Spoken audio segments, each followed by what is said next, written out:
Сәлем достар, каналыма қош келдіңіздер. Бүгін көпшіліктің жүрегін жаулаған, ешқашан сәннен қалмайтын, өте дәмді сүзбелі бәлішті жасаймыз, яғни творожный пирог жасаймыз. Видеоны қарамастан бұрын каналға тіркеліп, қоңыраушаны баса кетіңіз. Барлық рецепттерімді бірінші болып көре аласыз. Ең алдымен ыдысқа ұнды саламыз. Үстінен сармайды саламыз. Сармай менде мұздатылған. Оны үккіштен өткіземіз. Осылай үккіштен өткізіп алған дұрыс.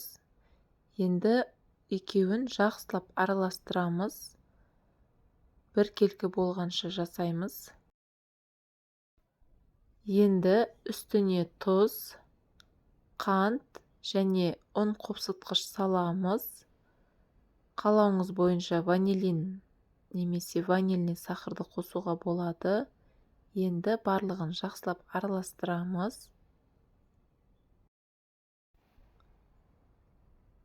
Міне осындай крошка жасап алу керек. Енді бір жұмыртқаны саламыз. Үстіне қаймақ. Осыларды салып, енді қамырымызды илейміз. Бастапқы уақытта осылай бірікпейді. Алайда 7-8 минуттай қамырды илеп отырып, жұмсақ қамырды жасаймыз.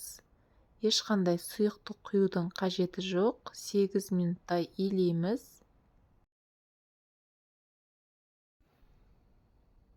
Міне дайын болып қалды. Оны кеткенше илей береміз. Жұмсақ қамыр шықты. Енді оны пакетке салып, тоңазытқышқа қоя тұрамыз. Ал енді салманы жасаймыз. Творогты алып, үстіне қант және ванильный сахарды саламыз. Және 2 жұмыртқаны дайындап, біреуін жарамыз. Ал екіншісінің сарысын бөлек алып қоямыз. Ол бізге сосын қамырдың бетіне жағуға керек болады. Енді осыларды жұмсартып, біркелкі масса жасаймыз. Салманы дайындап, енді оны шетке қоя тұрамыз. Қамырымызды аламыз. Оның 4-тен 1 бөлігін кесіп аламыз. Пакетке салып шетке қоя тұрамыз. Енді үлкен қамырды алып, ұнымызды сеуіп, осыны жайып шығамыз. Диаметрін 30 сантиметрден үлкен қылып жайып шығамыз. Қамырды қатты үлкейтпей тұрып, пергамент қағазының үстіне қойып аламыз. Домалақ затты алып, осылай белгілеп аламыз. Және оның сыртын осылай тілімдерге бөліп шығамыз.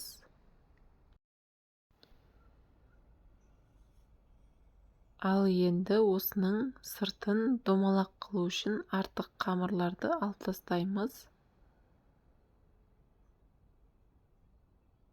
Осылай дөңгелек пішін жасап алу керек. Артық қамырларды алып пакетке сала тұрамыз.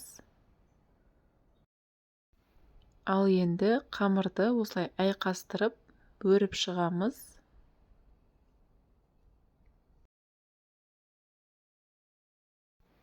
Өріп алған қамырымыздың шеттерін басып шығамыз. Салманы ортасына құймай тұрып, противеньге салып алған дұрыс. Міне салмасын құямыз.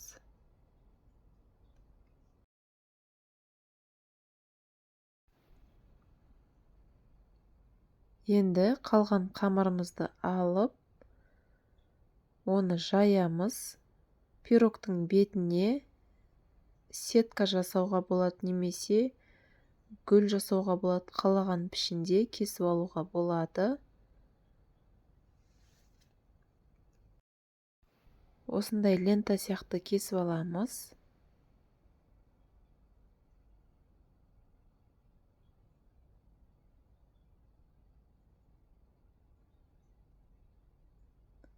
осылай әсемдеп шығуға болады.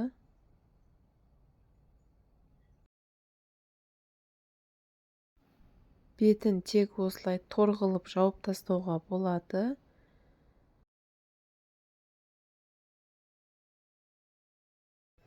Мен қосымша гүлдер жасайын деп шештім. Үйде қандай пішіндер бар, сомен жасай беруге болады.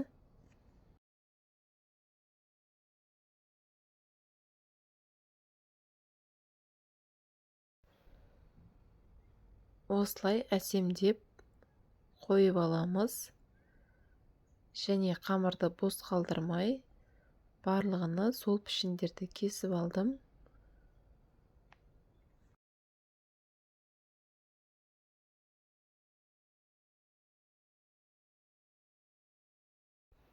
Пирогты қалауыңызша, кез келген өзіңіз қалағаныңызша сәндеуге болады. Немесе осындай сетканы роллермен кесіп жасасақ та өте әдемі көрінеді. Енді қамырға жұмыртқаның сарыуызын жағып шығамыз. Барлық жеріне тию керек. Осы кезде пешіміз алдын ала қызып тұру керек. 180 градуста 45-50 минуттай пісіреміз. Міне пирогымыз дайын. Қазір ыстық болып тұрады, сол себепті кем дегенде 2-3 сағатқа суытып қою керек. Немесе бір күнге толық суытып қойсаңыз, дәмі деген өте керемет шығады. Творожный пирогты және песочный тестаны жақсы көретіндер үшін өте керемет таптырмас пирог. Менде пирог 3 сағаттай тұрды. Енді кесіп көреміз. Міне өте нәзік, әдемі болып көрініп тұр. Дәл осылай жасап көріңіз. Видео ұнаса лайк басып, комментарий қалдыра кетіңіз. Парақшам пайдалы, каналға тіркеліп алыңыз.